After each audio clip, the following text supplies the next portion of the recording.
Queridos irmãos, amadas irmãs, eu gostaria de iniciar lembrando um pequeno ponto aqui na segunda leitura sobre a tristeza do coração de Paulo, porque ele percebe depois de uns 30 anos após a ressurreição de Jesus, mais de 30 anos ainda, quando ele escreve a carta aos Romanos, que os judeus não aceitaram Jesus, não aceitaram a conversão.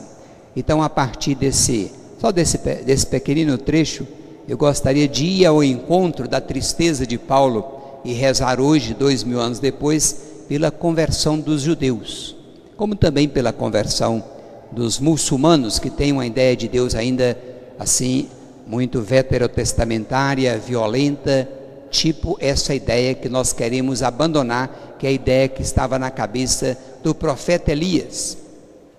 Então, o que eu gostaria de dizer hoje para vocês é que nós devemos perceber e acolher uma nova identidade de Deus. Essa nova identidade de Deus não é uma invenção do Dom Emanuel, não. É uma autorrevelação de Deus que nós acabamos de ouvir aqui na primeira leitura.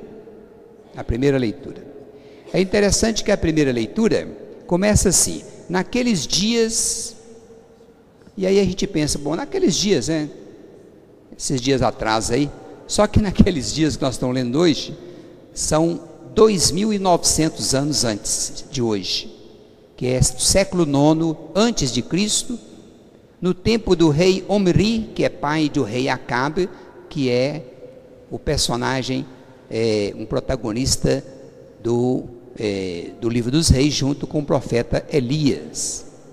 Nesse tempo havia uma prosperidade muito grande, e esse rei conseguiu expandir o reino de Israel e conseguiu assim uma aliança com outros países e muita prosperidade. E quando há muita prosperidade, a gente pensa que todo mundo está participando, mas participam poucos e a massa continua sendo explorada. Então, nesse tempo havia muita prosperidade econômica, muito desenvolvimento político e social, mas havia uma colonização das pessoas e das consciências. Falando em colonização das pessoas e das consciências, a gente sai do 2.900 anos atrás e cai hoje, O que está acontecendo hoje? Uma colonização das pessoas e das consciências.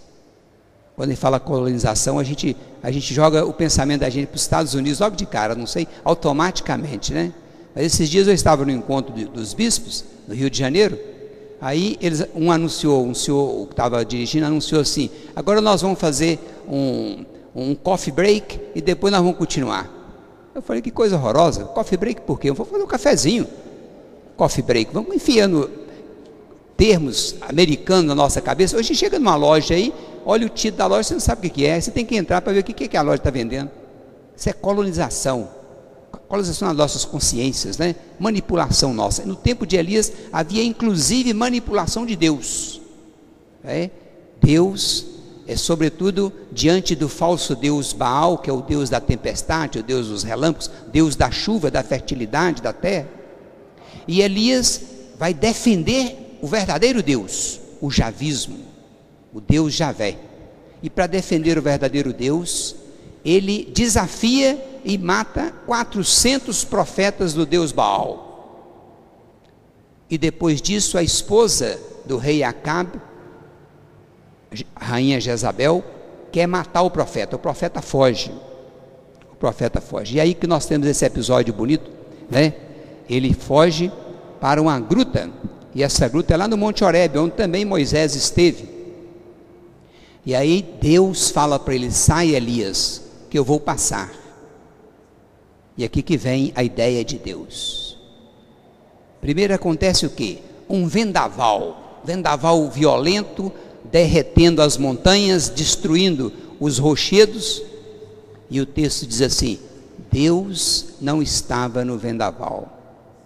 Essa ideia que Elias tinha na cabeça de um Deus violento, matando os profetas, Deus não é assim. De repente, vem um terremoto destruindo tudo, e depois o texto diz, Deus não estava no terremoto. Tira essa coisa da cabeça, profeta Elias. Tira essa ideia errada de um Deus violento, que você colocou na sua cabeça. E em seguida, vem um fogo devorador, e o texto diz, Deus não estava no fogo. E o que acontece depois? O profeta percebe uma brisa leve acariciando a sua barba, e um murmúrio dessa leve brisa, né, nos seus ouvidos, e Deus estava na brisa leve. Então é uma mudança da identidade de Deus, e esse Deus que nós temos na cabeça, às vezes é esse Deus ainda, apesar de Jesus. Quando você fala assim, cuidado meu filho, cuidado menino, Deus te castiga, cuidado, quer dizer, é Deus que está espiando para castigar, né? É um Deus que manda para o inferno, é um Deus, esse Deus não existe não, porque Deus é misericordioso. Nós temos que mudar na nossa mente a identidade de Deus, e o Evangelho não vai falar outra coisa. O Evangelho mostra para nós a nossa situação, a dificuldade que nós vivemos na barca da vida, andando por um mar, às vezes, né, com ondas revoltas, com medo de afundar, porque a nossa fé está muito fraca. Nossa fé está muito fraca. Então Jesus, depois de despedir as multidões, depois que ele fez a multiplicação dos pães, ele sobe para a montanha para rezar, porque ele não quer sair nas manchetes, que o pessoal estava doido, querendo um Messias Salvador, para resolver o problema deles diante da opressão romana. Jesus foge e vai rezar. Às vezes nós precisamos fazer isso, sair, dar uma parada, rezar, como nós estamos agora rezando aqui dentro da igreja. Então depois que Jesus, que a noite vai avançando, Jesus reza até às 3 da manhã. A noite começa às 6 horas, hein? Lá para o povo judeu, a partir de 6 horas já é até o outro dia. Às 3 horas da manhã, Jesus vai ao encontro dos seus discípulos que estão em aperto.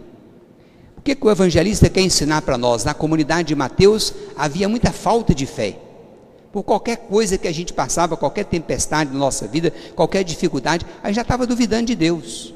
Mas também acontece conosco hoje, não é verdade? Está uma crise na família, morte de um parente, a gente já fala, mas onde está Deus? O evangelista quer mostrar que Deus continua, desde o Primeiro Testamento até o Segundo, Deus continua presente na nossa vida. E de repente Jesus chega próximo da barca, eles olham e falam, é um fantasma.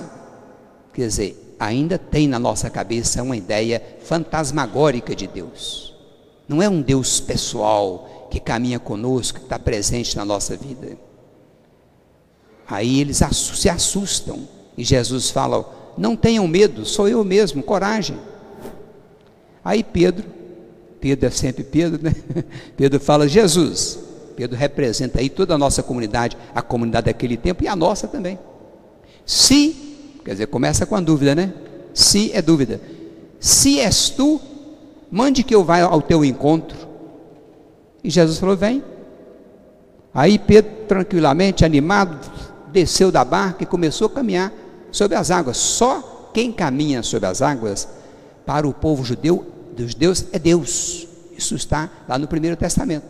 Jesus caminhando sobre as águas, está mostrando que é preciso ter uma nova consciência de quem é Jesus, porque Ele é o Deus do Antigo Testamento. Por isso que Ele fala, sou eu, que é uma expressão que aparece em Êxodo 3,14, quando Deus aparece a Moisés e revela o seu nome, sou eu, Ani Yahweh, ele fala em hebraico. Aí Pedro vai caminhando, tranquilo sobre as águas. Quando ele sente um pouquinho de vento, não é o vento do Elias, né? É o vento do mundo. Ele fica com medo e começa a afundar. É a nossa situação. Qualquer ventinho aí, qualquer confusão na nossa vida, a gente começa a afundar na fé. E aí o que Jesus faz? Jesus segura Pedro, porque Jesus está sempre perto de nós para nos segurar, para nos apoiar, e coloca Pedro de novo, e aí chama atenção. Como é que ele fala? Homem fraco na fé, né? Ele vai chamar a atenção de Pedro, né? Mostrando que a fé de Pedro é fraca, que precisa ser enriquecida. Homem fraco na fé, por que duvidaste? Jesus então chama atenção para a fé. A fé numa identidade de um Deus que está presente em nossa vida, que nos acompanha, mas um Deus suave, meigo, terno, um Deus de misericórdia, de piedade, de compaixão, que quer o nosso bem. Deus não quer nada de mal para nós. Se o Deus de vocês, ou Deus de alguém aí, quer um mal, esse não é o Deus verdadeiro. É um ídolo que a gente inventa.